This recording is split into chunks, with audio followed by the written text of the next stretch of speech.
masyarakat dan komponen bangsa untuk tetap hati-hati dan waspada. Pertama, masyarakat harus meningkatkan kesadaran dan kewaspadaan dalam menghadapi risiko COVID. Pemakaian masker di keramaian dan ruang tertutup harus tetap dilanjutkan. Kesadaran vaksinasi harus terus digalakkan karena ini akan membantu meningkatkan imunitas. Dan masyarakat harus semakin mandiri dalam mencegah penularan, mendeteksi gejala, dan mencari pengobatan. Kedua, aparat dan lembaga pemerintah tetap harus siaga. Fasilitas kesehatan di semua wilayah harus siap siaga dengan fasilitas dan tenaga kesehatan. Pastikan mekanisme vaksinasi di lapangan tetap berjalan, utamanya vaksinasi booster. Dan dalam masa transisi ini, Satgas COVID-19 pusat dan daerah tetap dipertahankan untuk merespon penyebaran yang cepat. Jadi Satgas daerah tetap ada selama masa transisi. Bapak, Ibu, dan saudara-saudara sebangsa dan setanah air, walaupun PPKM dicabut, ini juga perlu saya sampaikan, jangan sampai ada kekhawatiran. Walaupun PPKM dicabut, bansos akan tetap dilanjutkan. Bansos selama PPKM akan dilanjutkan di tahun 2023, bantuan vitamin dan obat-obatan akan tetap tersedia di vaskes yang ditunjuk, dan beberapa insentif pajak dan lain-lain juga akan terus dilanjutkan.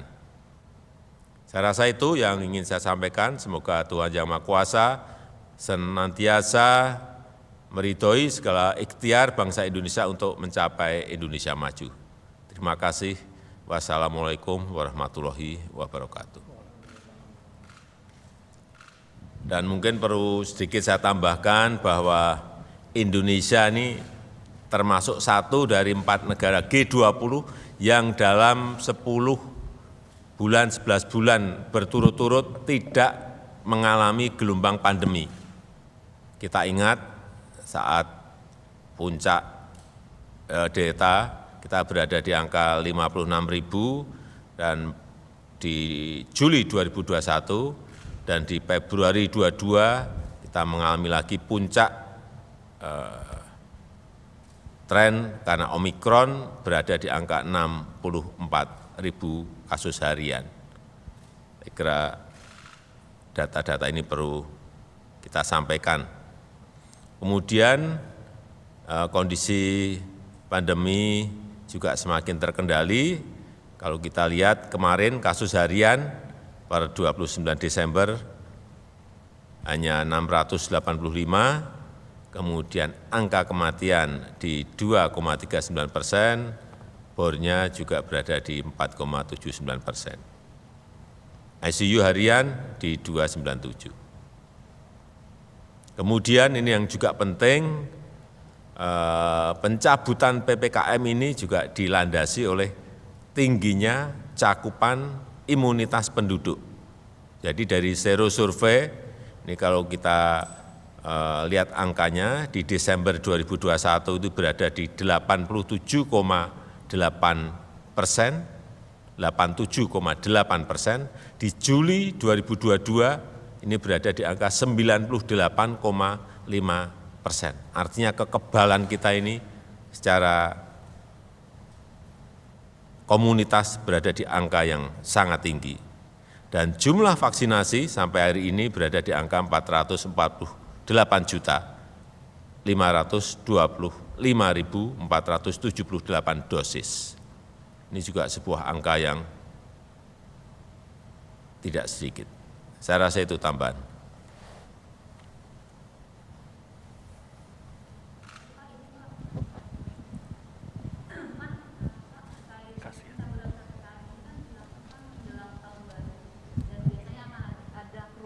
Di tahun baru. Oh iya. Selamat sore Pak, saya Nina dari Harian Kompas. pencabutan PPKM ini kan dilakukan menjelang malam tahun baru dan biasanya kan di malam tahun baru akan terjadi kerumunan. Apakah ada antisipasi dari pemerintah untuk mencegah terjadi lonjakan baru misalnya ketika setelah libur tahun baru ini berakhir? Juga saat ini kan di beberapa negara tetap ada lonjakan kasus, meskipun Indonesia tidak ya Pak, tapi kan negara lain seperti Cina misalnya juga masih mengalami penambahan kasus yang cukup lumayan.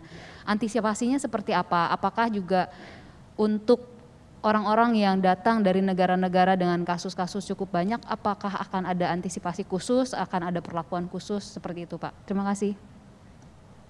Ya tadi sudah saya sampaikan angka-angkanya bahwa imunitas kita dari sero survei itu berada di angka 98,5% di bulan Juli. Angka itu yang kita pakai pegangan, bahwa kekebalan imunitas kita itu sudah sangat baik. Sehingga tidak perlu seperti negara-negara lain kita harus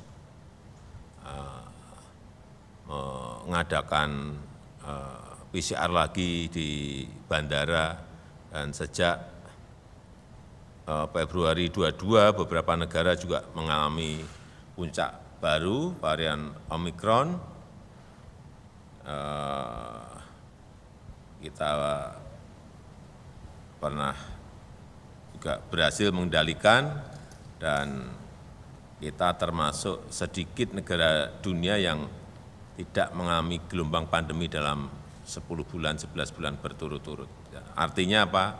Pencabutan PPKM ini tidak asal cabut, dilandasi kajian-kajian sains, termasuk masukan-masukan dari para epidemiolog tentang tadi imunitas masyarakat seperti apa, perkembangan virusnya seperti apa, semuanya itu sudah melalui kajian-kajian dan melihat perkembangan dari bulan ke bulan seperti apa. Jadi ini sebuah kehati-hatian kita, tidak tergesa-gesa mencabut pada saat itu, meskipun tidak ada lonjakan kasus.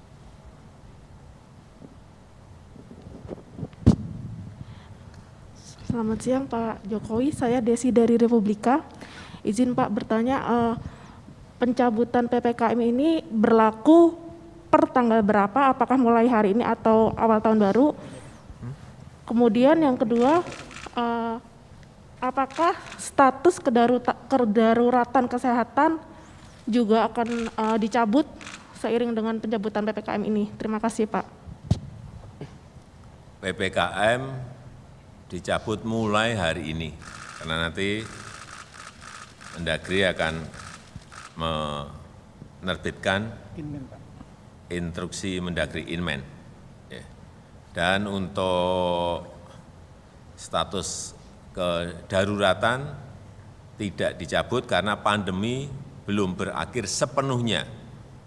Dan pandemi ini sifatnya bukan per negara, tapi sudah dunia, sehingga status kedaruratan kesehatan tetap dipertahankan mengikuti status dari Public Health Emergency of International Concern dari Badan Kesehatan Dunia WHO, bukan kita. Satu lagi Pak, Fajar dari Tempo Bapak.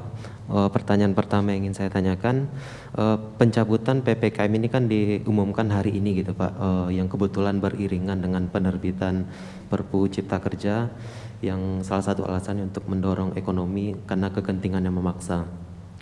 Apakah pencabutan PPKM ini juga dilandasi oleh alasan karena pemerintah ingin mempercepat pemulihan ekonomi atau ingin ekonomi ini segera bergerak dan diumumkanlah pencabutan PPKM itu di hari yang sama dengan Perpu Cipta Kerja. Dan pertanyaan kedua Pak, kalau boleh nyambung ke Perpu Cipta Kerja, tadi kan mungkin sudah dijelaskan oleh Pak Mahfud, tapi masih banyak di luar masyarakat yang mengkritik ini kegentingan memaksanya belum terlalu memenuhi jika diambil alasan perang ataupun kondisi ekonomi global yang berpengaruh ke Indonesia. Banyak yang mengkritik ini belum kegentingan yang memaksa untuk menerbitkan Perpu. Bagaimana tanggapan Bapak atas kritik tersebut? Terima kasih Pak. Ya, ini ada urusan kesehatan di sini, urusan ekonomi di sini. Jadi jangan dicampur aduk ya. Jadi pencabutan PPKM ini benar-benar karena kita melihat kasus COVID-19 di tanah air dan sudah dilakukan zero survei yang tadi sudah saya tunjukkan di layar. Dan hasilnya juga menunjukkan bahwa sudah lebih dari 98% penduduk kita sudah memiliki kekebalan terhadap.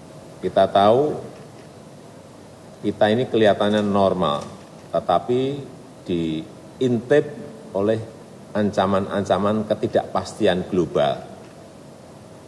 Saya sudah berkali-kali menyampaikan beberapa negara yang menjadi pasiennya IMF, 14, yang 28 ngantri di depan pintunya IMF, untuk juga menjadi pasien. Ini sebetulnya dunia ini tidak sedang baik-baik saja. Ancaman-ancaman resiko ketidakpastian itulah yang menyebabkan kita mengeluarkan Perpu, karena itu untuk memberikan kepastian hukum, kekosongan hukum yang dalam persepsi para investor baik dalam maupun luar. Sebetulnya itu yang paling penting, karena ekonomi kita ini di 2023 akan sangat tergantung pada investasi dan ekspor.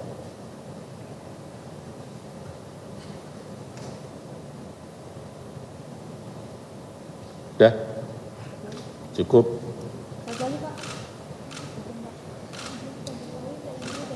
Indonesia. Izin Pak Jokowi, saya Indri dari Media Indonesia. Saya ingin menanyakan mengenai booster, Pak. Kan saat ini booster itu masih ada masyarakat yang sulit mendapatkannya. Lalu untuk balita juga berbayar ya Pak ya. Nah ini bagaimana Pak? Menteri Kesehatan. Iya, terima kasih. Jadi memang booster kita masih punya stok yang masuk dari luar negeri, hibah itu di atas 4 juta dosis. Kemudian kemarin atas arahan Bapak Presiden kita juga sudah membeli produksi dalam negeri, baik itu dari Inavac dan Indovac. Jadi satu dari Bio Farma, satu lagi dari Biotis dengan Universitas Erlangga. Itu totalnya antara 5 sampai 10 juta dosis. Dan itu sebenarnya sudah tersedia. Kapasitas penyuntikan kita memang sekarang agak turun nih. Dari 2 juta per hari sekarang turun ke 100.000, 150.000 per hari. Jadi sebenarnya stoknya ada. Cuma tinggal dipastikan aja bahwa teman-teman media bisa bantu juga. Utamanya para lansia itu tolong diyakinkan untuk di booster. Apalagi yang belum di booster atau yang belum divaksinasi. Kita mengamati yang masuk rumah sakit yang sekarang dan yang meninggal itu ternyata lebih dari 50% belum divaksin dan lebih dari 70% belum di booster. Jadi minta tolong juga dibantu, dihimbau agar utamanya para lansia yang belum divaksin dan di booster cepat-cepat di booster. Stoknya itu kayak tadi masih ada sekitar mendekati 10 juta dosis di kita. Terima kasih. Jadi semangat untuk vaksinasi harus kita gelurakan lagi agar masyarakat mau divaksinasi, baik itu booster maupun yang dosis lengkap. Sudah? Pak Mendagri mau menambahkan? Cukup, terima kasih.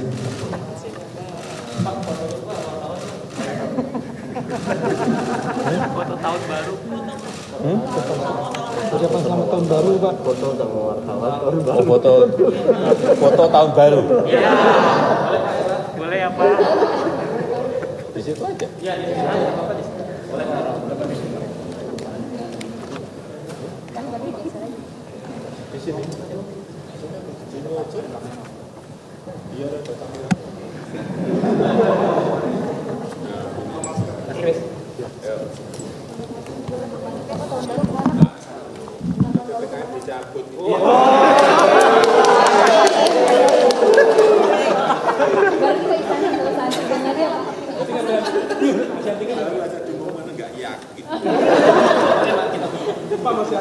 Yakin itu juga yakin itu karena kita berdasarkan angka-angka.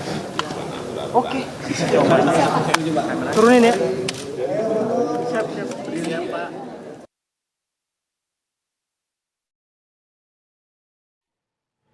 Ya, itu dia tadi pemirsa konferensi pers yang disampaikan oleh Presiden Republik Indonesia Joko Widodo yang menyampaikan per hari ini resmi mencabut status PPKM atau pemberlakuan pembatasan kegiatan masyarakat di Indonesia per hari ini.